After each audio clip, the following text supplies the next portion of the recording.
സ്വാഭാവികമായിട്ടും രാഷ്ട്രീയപരമായിട്ട് അപ്പുറത്തു നിന്നുള്ള അത്തരം ആരോപണങ്ങളും ആക്രമണങ്ങളൊക്കെ സ്വാഭാവികമാണ്. നിങ്ങൾ രാഷ്ട്രീയക്കാരെ സംബന്ധിച്ചിടത്തോളം അത് പുതിയ കാര്യമല്ല. പക്ഷേ ഇങ്ങനെ ആക്രമണം നേരിട്ട മറ്റൊരു രാഷ്ട്രീയ നേതാവോ മന്ത്രിയോ ഇപ്പോൾ ഈ സർക്കാരിലുണ്ടാവില്ല. അതെന്താണ്? അതെന്താ നിങ്ങൾക്ക് ഊഹിച്ചൂടെ? ഞാനിപ്പോൾ നിങ്ങൾ എന്നോട് ചോദ്യം ചോദിക്കണം, തിരിച്ച് ഒരു മനുഷ്യൻ എന്നുള്ളതിൽ നിങ്ങളോട് ചോദിക്കുക എന്തായിരിക്കും അതിൻ്റെ കാരണം?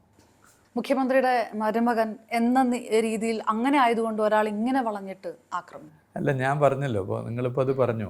അതല്ലാതെ പിന്നെ എന്തായിരിക്കും?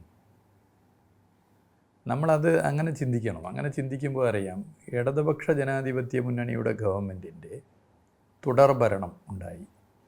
തുടർഭരണത്തിന് പല കാരണങ്ങളുണ്ട്. അതിലൊരു കാരണം കേരളത്തിൻ്റെ മുഖ്യമന്ത്രിയുടെ നേതൃത്വത്തിൽ പൊതുവേ നടത്തിയിട്ടുള്ള ഇടപെടലുകൾ ജനം അംഗീകരിക്കുന്നു എന്നുള്ളതാണ്.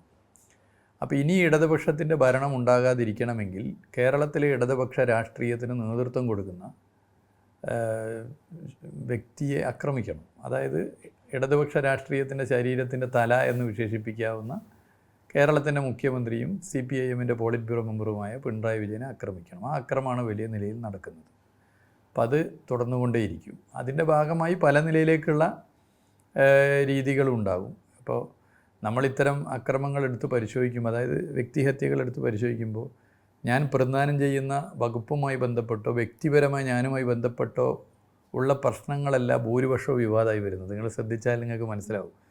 ഒരു വലിയൊരു ശതമാനവും അതൊന്നുമായി ബന്ധപ്പെടാത്ത കാര്യങ്ങളാണ് വിവാദമായി വരുന്നത്. ഊഹിച്ച് അല്ലെങ്കിൽ ഇങ്ങനെ ഇടപെട്ട് അല്ലെങ്കിൽ ഇങ്ങനെ ചെയ്യുന്നുണ്ട് എന്നൊക്കെ പറഞ്ഞുള്ള ഒരു പുകമറ സൃഷ്ടിച്ചുള്ള വാർത്തകളാണ്. അപ്പോൾ അതിനെല്ലാ വാർത്തക്കും നമ്മൾ മറുപടി കൊടുത്ത് പോകേണ്ടതുണ്ടോ?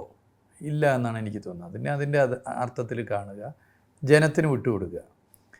ഇപ്പോൾ 2021 നിയമസഭാ തെരഞ്ഞെടുപ്പിൽ ബേപ്പൂർ നിയോജക മണ്ഡലത്തിൽ മത്സരിക്കുമ്പോൾ വലിയ കുപ്രചരണമായിരുന്നു അവിടെ മറ്റുള്ളവർ നടത്തിയത്. പക്ഷേ ബേപ്പൂർ നിയോജക മണ്ഡലം കണ്ട ഏറ്റവും ചരിത്ര ഭൂരിപക്ഷമാണ് LDF സ്ഥാനാർത്ഥി എന്നുള്ളതിൽ നൽകിയത്. 28,000 ജില്ലാ വോട്ടിൻ്റെ ഭൂരിപക്ഷം. കേരളത്തിൽ മൊത്തം 2021 നിന്നും 26 ഉള്ള വോട്ട് ഷെയർ LDFന് വർദ്ധിച്ചു. അതിനേക്കാൾ വർധനവ് ബേപ്പൂർ നിയോജക മണ്ഡലത്തിലുണ്ടായി. അപ്പോൾ ഇങ്ങനെ വ്യക്തിഹത്യയും ഇങ്ങനെയുള്ള അക്രമങ്ങളും ജനങ്ങളെങ്ങനെ കാണുന്നു എന്നുള്ളതിൻ്റെ ഏറ്റവും വലിയ ഉദാഹരണമായിട്ട് നമുക്കതിനെ കാണാൻ വേണ്ടി പറ്റും. രാഷ്ട്രീയ പ്രവർത്തനം എന്നുള്ള നിലയിൽ ഞാൻ 2020 ജൂൺ 15 ജനിച്ച ആളല്ല. അത് നമുക്കറിയാലോ. നമ്മൾ അങ്ങനെ ജനിച്ച ആളല്ല. ഞാൻ 6ാം ക്ലാസ്സിൽ പഠിക്കുമ്പോൾ തന്നെ സംഘടനാ രംഗത്ത് സജീവമായി വരികയും 7 ആകുമ്പോൾ യൂണിറ്റ് കമ്മിറ്റി മെമ്പറും ഭാരവാഹിയൊക്കെ ആയി വരികയും സ്കൂൾ ലീഡറായി മത്സരിക്കുന്നു, ക്ലാസ് ലീഡറായി ജയിക്കുകയും അങ്ങനെ വന്നതാണ്.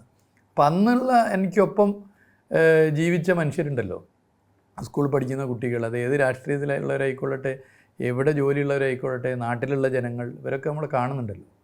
അപ്പോൾ അവരൊക്കെ ഇതിന് മറുപടി നൽകിക്കോളും. അവരെ മറുപടി നൽകുമ്പോൾ നിങ്ങൾ വിചാരിക്കും സംസ്ഥാനത്തെ ഭൂരിപക്ഷം വരുന്ന ജനങ്ങളൊന്ന് നേരിട്ട് അറിയുന്നവരല്ലല്ലോ. അതല്ല, നമ്മളെ ബന്ധപ്പെട്ട ആളുകളുടെ മറുപടി ഇങ്ങനെ പടർന്നുകൊണ്ടേയിരിക്കും. അത് പടർന്ന് ഇതിനുള്ള ഉത്തരമായിട്ട് മാറും.